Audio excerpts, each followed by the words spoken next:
జగన్ ఎన్నో పాపాలు చేశాడు తల్లి. అందుకే దేవుడు ఈ మధ్యన జగన్ నోరు నుంచి నిజం చెప్పిస్తున్నాడు తల్లి. నిజం చెప్పిస్తున్నాడు. ఆ నిజం ఏంటో తెలుసా? జగన్కి పేపరు టీవీ లేదంట తల్లి. నిజమే తల్లి. ఆ పేపరు టీవీ మన డబ్బులు దొబ్బి పెట్టిన పేపర్ టీవీ. అది మన పేపర్ టీవీ తల్లి. నిజమే. జగన్కి పవర్ ప్లాంట్లో భారతీ సిమెంట్ లేదంట తల్లి. నిజమే తల్లి. 1,00,000 కోట్ల ప్రజాధనాన్ని లూటీ చేసి పెట్టిన ఈ తల్లి అది మన డబ్బులే. ఆయనకి ప్యాలెస్లు లేవంట తల్లి. ఉన్న ప్యాలెస్లన్నీ అవినీతి పునాదులు. మన దగ్గర నుంచి దోచిన డబ్బులతో ఆ ఇల్లు కట్టుకున్నాడు తల్లి. అది మన ఇల్లులే. 2 నెలలు ఓపిక పట్టండి తల్లి.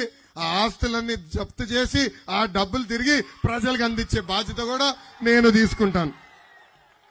ఆయనే చెప్తున్నాడు కదా నా దగ్గర లేదని. ఆయనే చెప్తున్నాడు కదా నాకు ఇల్లు లేదు, నేను పేదవాడిని, పేపర్ లేదు, టీవీ లేదు, సిమెంట్ ఫ్యాక్టరీ లేదు, పవర్ ప్లాంట్ లేదు అని ఆయనే చెప్తున్నాడు కదా. మళ్ళీ ఇది ఎవరిదో కనుక్కుందాం, జప్తు చేస్తాను, అమ్మేసి ప్రజలకి అప్పగిచ్చే బాధ్యత మేము తీసుకుంటాం. జగన్ చూస్తే ఒక బిల్డప్ బాబాయ్ గుర్తొస్తాడు.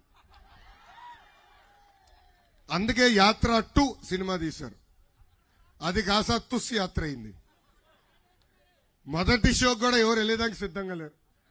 పాపం వాళ్ళ ఎమ్మెల్యేలకి టార్గెట్ ఇచ్చారు, ఇన్ని టికెట్లు కొనండి, ప్రజల్ని తోలండి అని. ప్రజలన్నారు చాలే మా జీవితాలతో ఆడిన ఆట, ఇప్పుడు వైకాపా అంతిమ యాత్ర మొదలైందని వాళ్ళు చెప్పారు. ఈ మధ్యన సభకెళ్ళి నేను అర్జునుడిని అభిమన్యుడిని అంటున్నాడు. అరే మీరు ఒక భస్మాసుడబ్బా, మీరు ఎక్కడ అడుగు పెట్టినా ఎవడి పైన చేయి పెడితే వాళ్ళ పని గోవిందా గోవిందా. అసలు అబద్ధానికి బ్రాండ్ అంబాసిడర్ జగన్ తల్లి. ఆయన నవ్వులో అబద్ధం ఉంటుంది, ఆయన నడకలో అబద్ధం ఉంటుంది, ఆయన మాటల్లో కూడా అబద్ధం ఉంటుంది. ఈ మధ్యన ఏ మీటింగ్కి వెళ్ళినా జరగబోయేది పేదలకి పెత్తందారుల మధ్యన యుద్ధం అంటున్నాడు తల్లి. ఈ పెత్తందారు ఎవరో మీరు తెలుసుకోవాల్సిన అవసరం ఉంటుంది.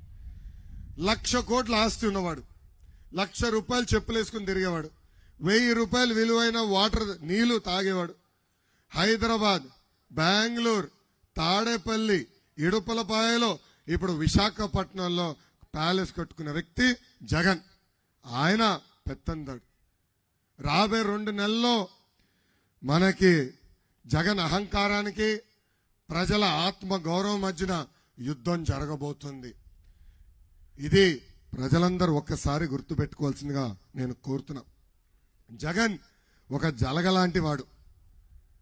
సైలెంట్ గా కృష్ణపట్నం పోర్టు, గంగవరం పోర్టు ఏకంగా ఈ రోజు కొట్టేశాడు. నిన్నగాక మొన్న కృష్ణపట్నం పోర్టులో మొత్తం 10,000 మంది పనిచేస్తున్న ఉద్యోగస్తులందరినీ రోడ్డుపైకి పంపించేశారు.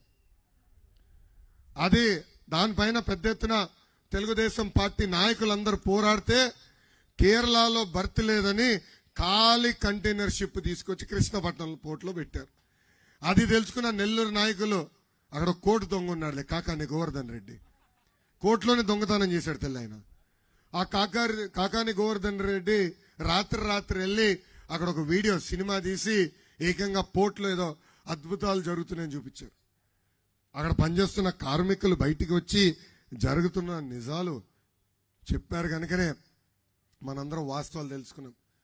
అంటే చూడండి, పోర్ట్లు వదిలిపెట్టారు, ఇసుకని వదిలిపెట్టారు, క్వారీల్ని వదిలిపెట్టారు, ఇంకా పక్కన్న కొండలు కూడా వదిలిపెట్టే పరిస్థితులు లేవు. ఎక్కడ ఏది దొరుకుతుందా, ఎలా దోచుకుందాం, ఎలా దాచుకుందాం అనే ఏకైక ఆలోచనతో ఈరోజు ఆంధ్ర రాష్ట్ర ముఖ్యమంత్రి జగన్ పరిపాలిస్తున్నారు. ఆ 2 పోర్టులు కంటైనర్ పనులు ఆపేసిన వల్ల ఈరోజు పెద్ద ఎత్తున రైతులు, చిన్న మధ్య పరిశ్రమలు పెద్ద ఎత్తున ఇబ్బందులు పడుతున్నాయి. ఇక్కడున్న ప్రజలందరినీ నేను క్విజ్ అడగాలనుకుంటున్నా. రెడీగా ఉన్నారా? రెడీగా ఉన్నారా? రోజు జగన్ ఏం తింటాడు? మొదటి ఆప్షన్ కిచిడి, 2వ ఆప్షన్ అన్నం, 3వ ఆప్షన్ ఇసుక. రోజు ఏం తింటాడు? చేతులు పైకెత్తి చూపించండి. ఏ ఆప్షన్?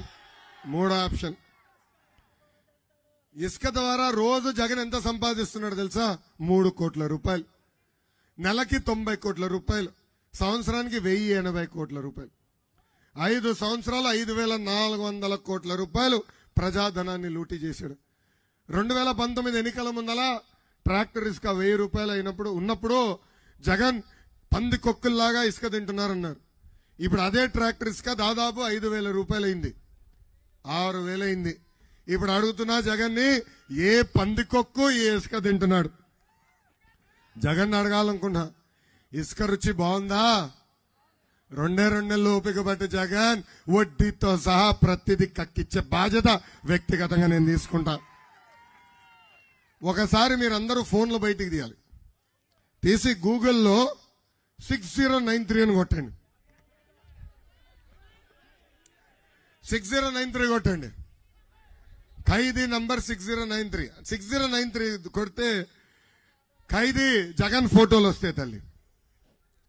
జగన్ ఒక ఖైదీ కాబట్టి ఖైదీలంటే చాలా ప్రేమ తల్లి ఆయనకి. ఖైదీలకి నెలకి 2,000 రూపాయలు ఆయన ఇస్తాడు తల్లి. కానీ సంక్షేమ హాస్టల్లో చదువుతున్న బడుగు బలహీన వర్గాలు చెందిన విద్యార్థులకి కనీసం కాస్మెటిక్ ఛార్జీలు ఈ ప్రభుత్వం పెంచలేదు తల్లి. పాప ఆ విద్యార్థులకి, ఆ ఖైదీలకి ఇచ్చే 2,000 రూపాయల్లో సగం కూడా ఆ బడుగు బలహీన వర్గాలకు చెందిన విద్యార్థులకి వెల్ఫేర్ హాస్టల్లో డబ్బులు ఈ ప్రభుత్వం ఇవ్వటం లేదు. అంటే పేద విద్యార్థులంటే ఎంత చిన్న చూపో ఇదొక ఉదాహరణ మాత్రమే. అంతెందుకు తల్లి, మన బిడ్డలు డిగ్రీ కాలేజీలో చదవాలంటే ఈయన కేవలం 8,000 రూపాయలు ఇస్తాడంట ఫీ రీంబర్స్మెంట్ కింద. ఇంకా ఇంజనీరింగ్ కాలేజీలో మన పిల్లలు చదవాలంటే కేవలం 32,000 ఇస్తారంట.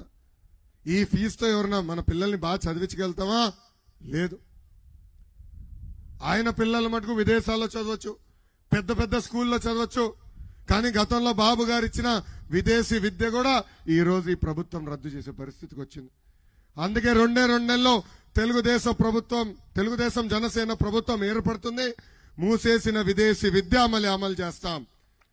అంతేకాదు, ఈ విద్యా దీవెన వసతి దీవెన కాకుండా డైరెక్ట్ గా కాలేజీలకే డబ్బులు వేసే బాధ్యత మేము తీసుకుంటాం.